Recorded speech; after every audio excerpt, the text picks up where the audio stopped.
Boston Major. Yeah. So, welcome everybody. We are live officially to another interview, 3 p.m. on Wednesdays, sometimes 2 minutes late because technical issues on our side, usually.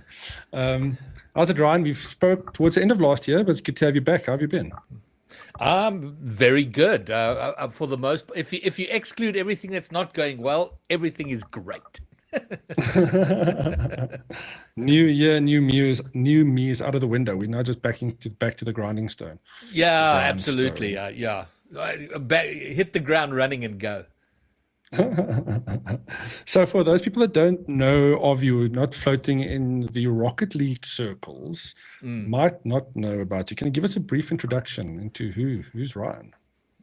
So I guess I'm a very Rocket League focused person. I got into the game in my 40s and fell in love with it, and decided to try my hand like six. Oh my goodness gracious! It's nearly 7 years ago now, at some content creation around it, just for a bit of fun, and then landed up becoming more and more involved in the broader community and wanting to see local teams succeed at Rocket League in the global sense. So I've become over time just an evangelist for Rocket League, for the game, for the community, anything that promotes the game and may potentially help players of the game. And ultimately, I'd like to see us being a competitive force in Rocket League, but that's still an ambitious goal to achieve over time.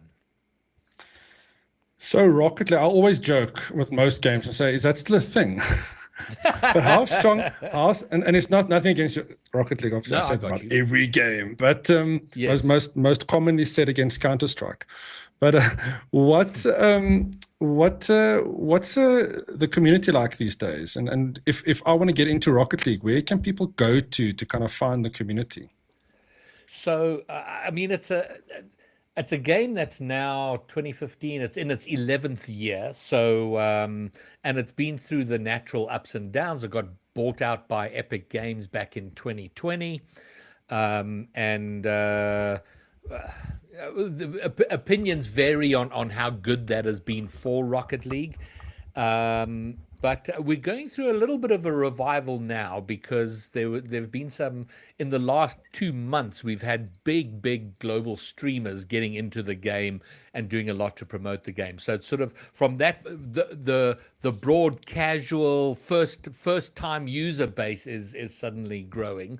But outside of that, the on the esports side of it, we're seeing a huge growth in schools, school Rocket League, and the competitive base. We've had record signups for the Rocket League Championship Series, the sort of pinnacle competitive level of Rocket League. So from that point of view, it's going very well. In terms of how to get into it, and that probably my biggest, we get huge support from the publisher, from Epic and from Psyonix for the competitive scene. But where we struggle is communities finding each other. And probably the easiest way to find the various communities is through I put together a website and a Discord server which exists really to promote the content creators in Rocket League and the various communities. If you're interested in pursuing something competitive, or if you're someone of a certain age in your mid 30s with with a family and a job, but you still want to play and hang with guys who play, there are communities for that who play it on a much more sort of casual, vibey basis. Or if you're into schools Yeah. Rocket League, there's places to go. So there are a number of communities, whatever, however you want to be involved with Rocket League. So probably through that website and that Discord server. And one of the things that I always find fascinating about this game is it takes two of most people's most beloved pastimes and combine them into one game. Obviously, soccer and motorsports. Yes. What can you tell us a little bit about the game in terms of the gameplay mechanics itself, and maybe what's new and what's changed over the last short while? Especially for somebody like me who hasn't played it in a while, I'm thinking maybe I should get into it. What is Yes. that? What is that? What should I know? I, it's what makes Rocket League unique is that there are no other games like it, which is wonderful. It's lovely to be unique. I mean, there've been a few really poor attempts at imitating Rocket League that have not that have gone nowhere. But so it is unique in terms of its mechanics, but on the downside of it, it has no transferable skills. So you mentioned Counter-Strike. If you are a banging player in Counter-Strike, you're going to struggle in Rocket League. There's nothing in Counter-Strike that you can bring over to Rocket League. So it's kind of learning a game from very much its the bottom level mechanics and so on. And what is remarkable about Rocket League is that mechanically the game is almost unchanged to what it was 10 years ago. And yet the skill level ceiling seems to rise all the time. Every year players are doing more and more crazy things with it with the same basic mechanics. So from that point of view, it's reliable in that doesn't change. But it if you're interested in getting on, you've almost immediately got to get through. If you're an accomplished gamer, it can be frustrating, because if you're used to picking up a game and getting going, because it's something you probably haven't come across, there is going to be that initial period of frustration in terms of learning those mechanics.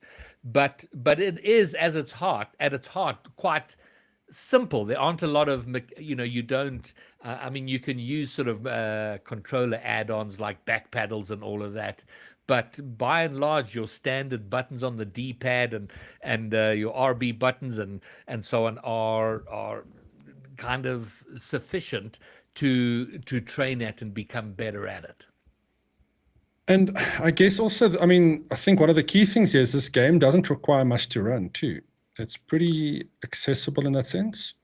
Yes, I guess like all games, it seems to get bigger every year, but it's certainly among the on the lower end of resource demanding games. And so another advantage to it is that it doesn't require high end.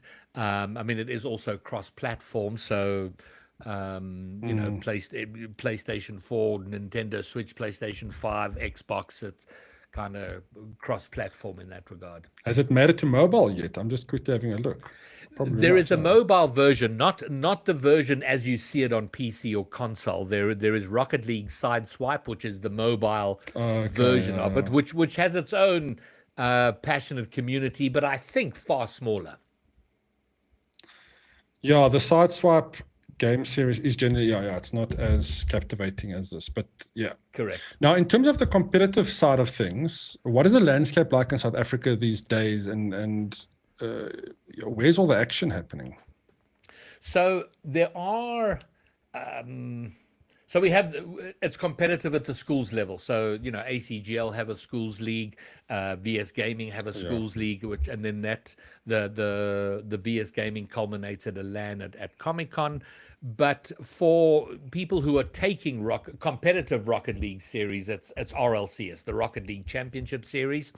And I believe it remains the highest paid esport in the region.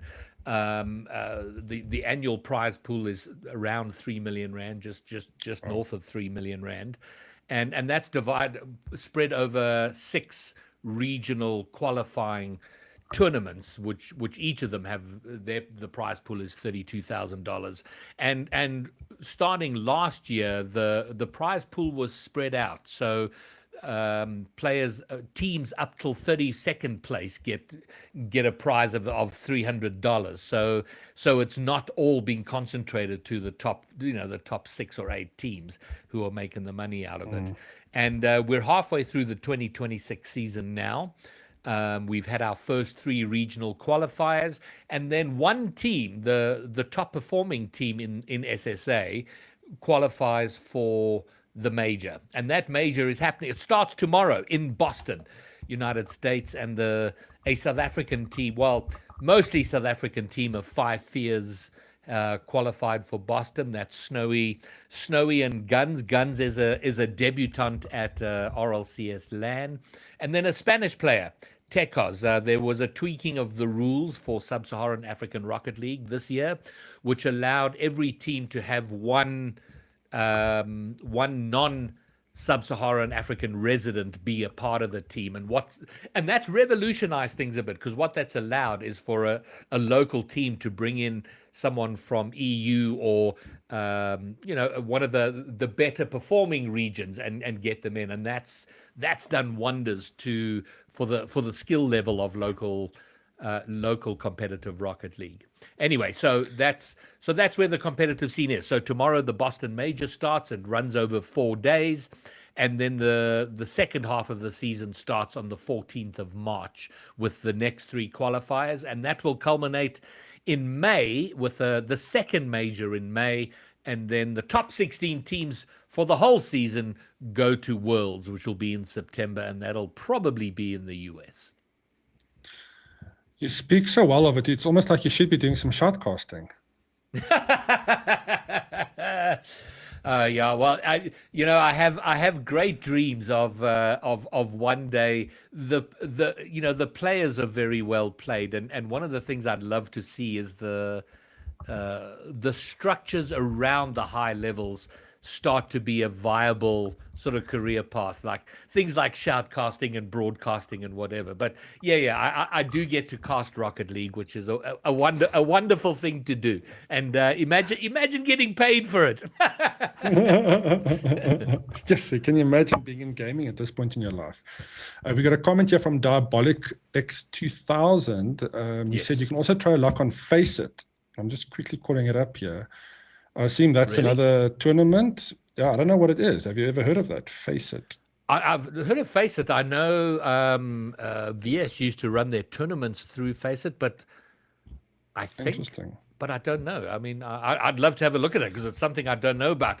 And I like to think I know everything about Rocket League in the country, in the region. But I would definitely be keen to look at that. Diabolic, please tell us some more. Yeah, tell us more about it. What we are missing is a proper, Sub-Saharan Africa was included in RLCS out of the blue. I mean, we had a tiny Rocket League community back in 2021, and suddenly RLCS was like, hey, you're now part of RLCS, you can earn a bunch of money. So this tiny community were, suddenly rushing off to try and earn some cash and some glory. But what we're lacking is a substantial structure underneath the highest level, where someone who's never going to qualify for the Boston Major but wants to get better and wants to earn a bit of prizing. So we're looking at ways to make competitive Rocket League underneath the pinnacle tournament. So we build a bit of a pipeline from schools into minor tournaments, into greater and greater things, until guys can then compete at the very highest level. So you mentioned ACGL. Are you working with them on any of these tournaments? Or are you just participating? Yeah, well, they are the official broadcaster of RLCS for Sub-Saharan Africa. So a lot of they do the broadcast work for the local tournament, and then they have a schools league. So obviously I work with them on the broadcast side of things, and then help out where I can with, they have a LAN once a year in July in Cape Town. So quite involved with them on that, in that regard. And then with VS at Comic-Con and so on, with sort of running the event itself. Yeah, of course. Now, when it comes to, I think, one of the things we haven't quite mentioned for any new players, Rocket League isn't necessarily just a team, isn't necessarily a team sport. You can do one solos as well. And how is that faring in terms of the competitive landscape here? What is more popular? The team-based games usually are, but I saw some 1v1s there on the Boston tournament. Yeah, so it's kind of weird. So at the highest level, it's 3 versus 3. So that's called standard Rocket League. So any major tournament will be 3 versus 3. Yet the most popular mode of Rocket League for players themselves is 2v2. So even the top level pros at the very highest level of the game, when they're grinding the game, they'll be grinding it in 2 versus 2. It gives you a bit more time on the ball, where you can kind of practice mechanics and all that sort of thing. And then there is 1v1, which is probably the rage baiting mode. That's where people kind of lose themselves completely, because it is very much just you and another. There's no teammate to blame. There's nothing other than your own inadequacy or mistakes if things go south. And there has been a rise in popularity of spectating, watching high level 1v1. That's over the last 3 or 4 years has become more and more popular.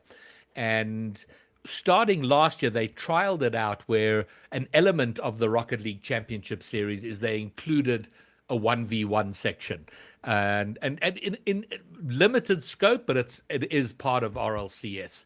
And so last year we did have an SSA, Sub-Saharan Africa 1v1 element, which went very well, and they've brought that back for 2026. And now they're experimenting with a 2v2 RLCS, but also limit. 3 versus 3 is the glory, that's the big stage, the main thing. But they are bringing in these 2 other modes, and then outside of that, so that's in the competitive scene. I mean, outside of that, there are fun modes in Rocket League. Where things like Snow Day, where you play with a puck, so it's kind of like ice hockey. You play on a snowy pitch, and instead of a ball, you smack around a puck. There's a basketball version of Rocket League. You play on a court. That's a 2v2 mode, with these sort of giant hoops that you got to get the ball into. So there's a bunch of other sort of fun modes that are, having a bit of fun out of just sweating. Yeah, the game always looks so much fun. Just if I look at the skins of the vehicles and the various vehicles, it is very appealing. Now, on that point, how much the cosmetics of the game? How much?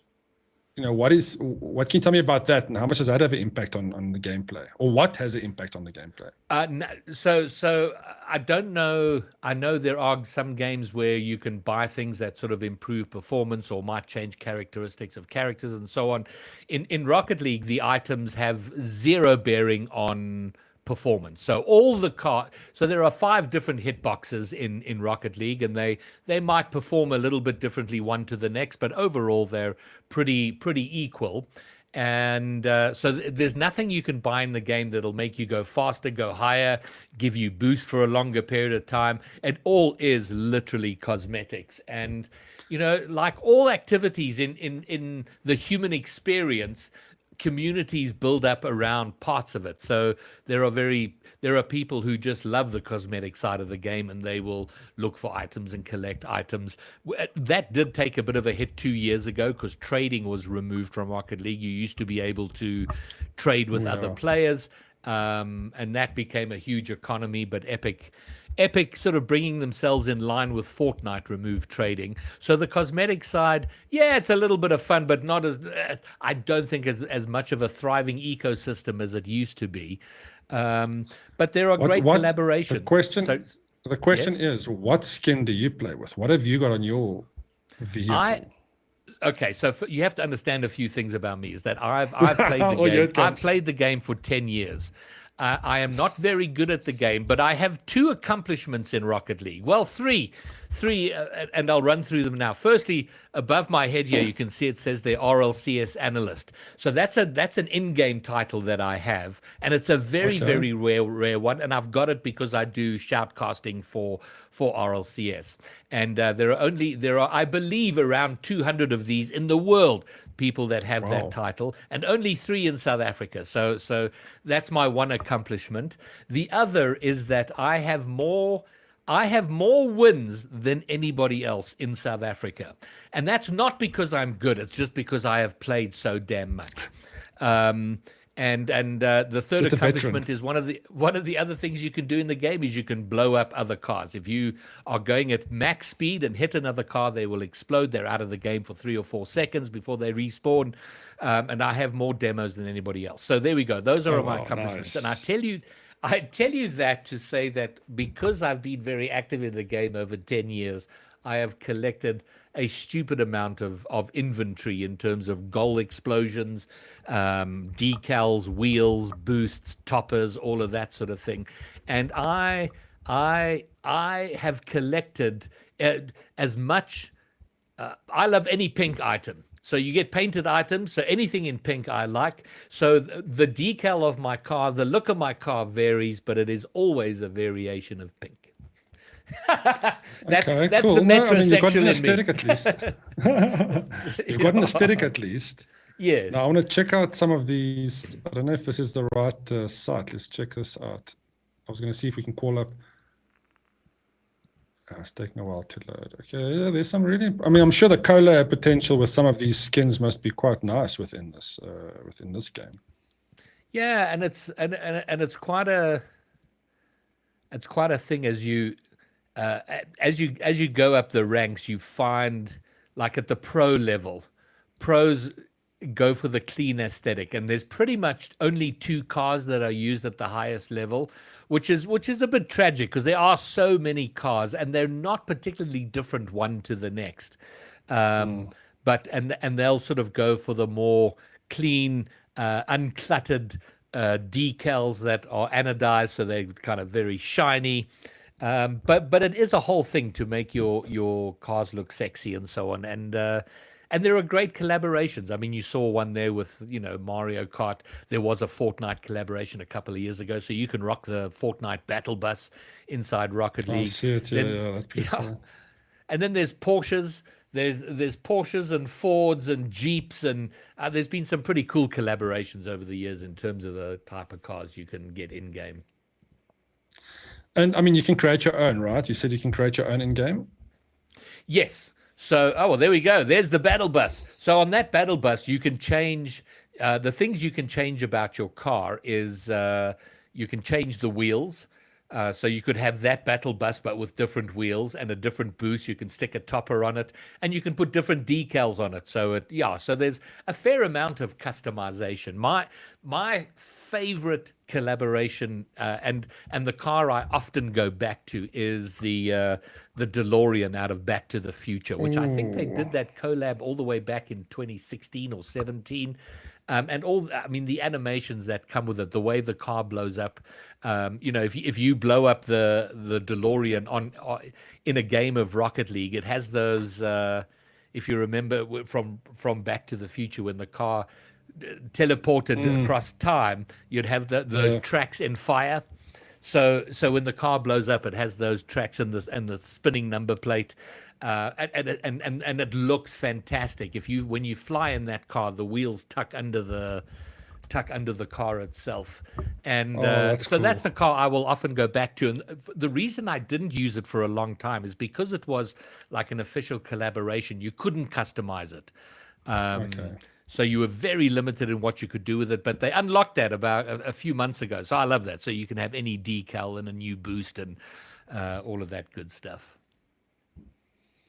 Yeah, that's certainly. Oh, I didn't share this yet. There's certainly a lot to this game, a lot more than obviously just the game itself, which is always quite nice, to customize. What are you seeing within the competitive environment? What people are using? So that's one of the 2 most popular cars. The one you just saw there. Well, you've seen them both now. That's the Octane and that's the Fennec. Those are pretty much any pro will use one of those 2 cars, and then there's. Some guys will use other cars and so on, but those are the 2 most popular. And there you see it's got a Space Station Gaming decal. So all the official teams who've entered into an agreement with Epic or Sounix have the orgs have like official decals, and it's a way for them to make a bit of money. People buying the decals in game, the orgs will get a share of that. So there's only one org in SSA that has a decal, and that's Five Fears. I beg your pardon, it's Kansas City Pioneers. So you can buy a Pioneers decal in game and rock that. So that what you're seeing there right now, the pink Fennec, it doesn't have any elaborate decals on it. That's pretty much the aesthetic the pros go for, that clean look. And the wheels are called Cristianos. With the little soccer-themed wheels, those are incredibly popular. And then in terms of boost, when the game was in alpha back in 2014ish, anybody playing the alpha got awarded what was called then Gold Rush, the alpha boost. And before they took away trading, it got to the the Alpha Boost was selling for like $5,000. But yeah, so anybody who went pro, it was almost a priority for them to get the Alpha Boost. So if they have it, they will certainly be rocking it at a competitive level. Is this the Kansas City skin you're talking about? That's the one. That is the one. That's very cool. I love the fact that they went colorful with it. Few orgs do that, but I do. I like that. It's a very, very cool decal. Yeah, that is. And it is cool, a universal decal. So whatever car you rock, you will have a version of that decal on it. So what do you think makes it? I mean, obviously there's various car models or shapes, so to speak. What makes these guys choose one or the other if there's no real It's impact? so Is it hard just to aesthetics? know. I don't know. It is a little bit of a quirk of human nature that Rocket League is very placebo heavy. You'll see these pro players, and any little change or anything, like they will find the decal that works for them and their wheels, and they're like, I play well when there is no measurable difference. It's and that magic essence. Yeah, exactly. And it makes no sense. You're like these, the hitbox that this car you're seeing on the screen now, the Octane. There are probably 15 or 20 other cars that use the exact hitbox. But because it, there's a car, the car from Cars. Well, I don't know what the name of the character was from the animated movie. That car is in Rocket League. It has the same hitbox as the Octane, but a pro wouldn't be caught dead driving that car. The McQueen, Lightning McQueen. That's Lightning McQueen. Yeah. There isn't a pro in the world who'd be caught dead using it because the Octane is what you use if you're a pro. It makes no sense. It's all placebo. But hey, whatever makes them feel like they're on top of the world. We see the same. I used to go through. I still love the game. I haven't played it in a while, but Fortnite's exactly the same thing for me, right? And I get so much joy out of finding a skin that's unique or funny or something that just you just resonate with. And within that comes magic, right? I find myself often playing, and then what's wrong? This you blame the skin, you change it, and immediately you feel like you're playing better. That's what game is about. There's definitely a placebo effect with cars. Like people will be like, everyone has their main car. Like this is the car you use most of the time, and then you'll go, okay, you know what? I haven't used the Batmobile in a while. The 2016 Batmobile, which is a fabulous car, and you get in game and suddenly you're like, man, this feels fantastic. And for a day or a couple of days or a week or maybe a month, you feel invincible, like you can do anything in this car. And then one day you'll get in and you go, I'm just not feeling it in this car. It feels heavy. It feels slow. And you're blaming this car, which it makes no sense. And then you'll go back to your main car and you're like, oh yeah, now I'm feeling good again. It's crazy. But that's the thing, the wonderful thing about gaming, right? There's all these aspects to it beyond just the physical. It's the same thing why we collect stuff and put it around us. It's expression of ourselves. So what did they say in the Matrix? It's a digital expression of our visual selves or something. Absolutely. Yeah, we are doing the same thing. And I'm fully behind that. I think it's great. And what I'm fascinated with is the various communities that build up, and I'm very tunnel visioned. I know everything about Rocket League and know almost nothing outside of that. But to see, you've got these youngsters, teenagers, into early 20s who are focused on things like their mechanics and how good they are with that, and making sure they have the right looking car. And then I have a friend of mine who's also he's into Lego and website designer by profession, and he's done a lot of work for me over the years. But he loves Rocket League, but for him it's a place where he and 5 or 6 mates on a Friday or a Saturday night, and they will go into all the weird modes of Rocket League, because you can customize the game as well. You can have low gravity, you can have a square ball, you can make the ball gigantic. And then you have a game mode that has power ups. So, a big boot that'll boot other players out the way, or a fish hook that'll grab the ball, or magnets and all sorts of things. And for them, they couldn't give two damns about the high level of the game and the competitive players. They just want to make the craziest version of Rocket League they can and just horse around for a couple of hours in Discord while playing. Love it. Now, does Rocket League actually have a racing league? So you've touched on a topic that is far deeper than what you've just asked. So the answer to the question is yes. And it was something Rocket League players for years wanted to have. And then suddenly there was Rocket Racing, but it's inside Fortnite. So it's a game mode inside Fortnite. So you got the Rocket League cars, and just it was leaked 3-4 days ago that the Rocket League maps are now available in UEFN. And all of this because Rocket League was built with Unreal Engine 3, which is an engine that's now 4 years old. So we're quite limited in terms of mods we can do to the game inside. So the community's been crying for years about we need Rocket League with Unreal Engine 5. And the only way that's ever going to happen is if Rocket League lands up inside Fortnite. So that is pretty much, by the look of it, where we're heading. That sometime soon, maybe this year, every year we think this is the year, we're going to land up with Rocket League. Rocket League will be a game mode inside of Fortnite. And so and that's one of those divisive topics. So the question is, yes, there is Rocket League Racing, but it is inside Fortnite, and that's got its own community. And I don't know how many people who are passionate Rocket League players try Rocket Racing. I tried it; it was okay, but I didn't go back to it.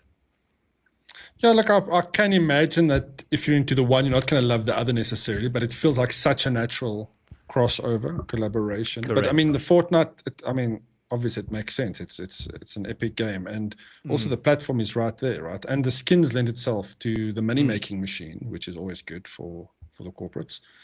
And for the last year and a half, I think there've been, every time you earn a new item out of the Rocket Pass or you get an achievement, it says, this will be available in Fortnite. So there is already that crossover and build toward it. So I think far sooner than later we're going to see that switch over. So Ryan, what do you play on? What is the machine? What is the high-end machine with the 5090 that you play on with this game? I play on a 4090. Is it a 4090 or 3090? I get someone built it for me. I know it's a good one. Yeah. Okay. Yeah. If it's a something 90, it's probably a good one. Yes. No. I know. Well, listen, for the price I paid, I'm hoping it better be a good one. So I play on that, and obviously through Steam. And you can use keyboard or mouse in Rocket League, but it does make a hard game even harder. So I use a PS5 the DualSense Edge controller, which I like a lot. Yes. And have you ever explored, what other games do you play on that massive beast? Because we know that Rocket League probably does drain that GPU power quite a lot in terms of ray tracing units. I'm sure it's quite a drain on that GPU. What else do you play that really puts it through its paces? I'm embarrassed to say I don't play much. I said earlier on that Rocket League doesn't have transferable skills. And because of that, I get quite frustrated with other games because I have to learn other things. And I'm 54 years old. I will learn things, but I'm slow at it, and so I get quite frustrated. So I quite enjoy. Outside of Rocket League, I enjoy story type games. So the Star Wars games, Hitman. I enjoy. That was one of the early games I played. And then what's the Jedi ones? Oh my word! See, this is the problem with being 54. You forget Yeah. Let's. I didn't never repeat Survivor, Jedi Survivor, that series. Yeah. That I've enjoyed, and my general approach is I play it on the easiest mode possible, and then I'll go back and like try and get it harder. But I've really enjoyed those sorts of games. The zombie apocalypse one where everybody died because of the fungus. It was the Last of Us. That was great. Oh yes, yeah. So those sorts of things, I find those quite. I really enjoy the story element to it. Yeah, they're also different. I've only recently ventured into those single player experiences, and I'm still trying to finish Red Dead Redemption. It's been 700 hours already. It's not a bad thing. It's not a bad thing. Yes. But I really found myself where before I used to always jump into online multiplayer because I only had 30 minutes to an hour, which ended up being 3 or 4 hours, as much as you play these days. So you think you want to sit down for a quick, few minutes of dirty shooting, and then you end up doing it for hours in any case. Where, with those experiences, you want to sit in and enjoy, spend a couple of hours focused.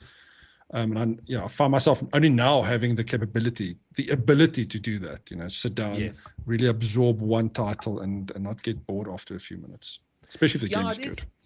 And that was my initial attraction to Rocket League, is that, a single game of Rocket League is very short. It's 5 minutes long. So in theory, you could jump on and play a game or 2 games. But of course, it becomes 3 or 4 hours of repeating 5-minute segments.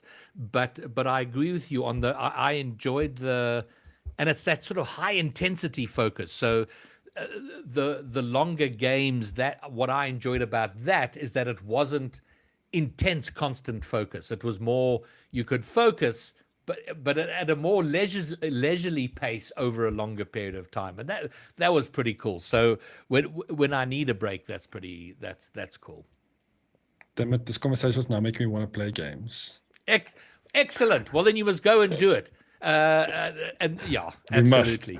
We must. No, work first. It's still work hours. We can't, even though I work in gaming, it's not easy to just take a few hours to play the games. Ryan, thank you so much for your time as always. Where can people find you if they want to follow you or find out more about you or actually reach out? Well, Graybeard GG on everything. I say everything. Twitch, YouTube, Twitter, and TikTok, Graybeard GG, and then the website, which is graybeard.gg. That's kind of like where the sort of central hub to everything Rocket League in sub-Saharan Africa. Excellent. Thank you so much. Enjoy your next game. Keep us up to date with any competitions. And absolutely. Yeah, we'll chat again soon. Excellent. Thank you very much for your time. Great to be here as always. Cheers.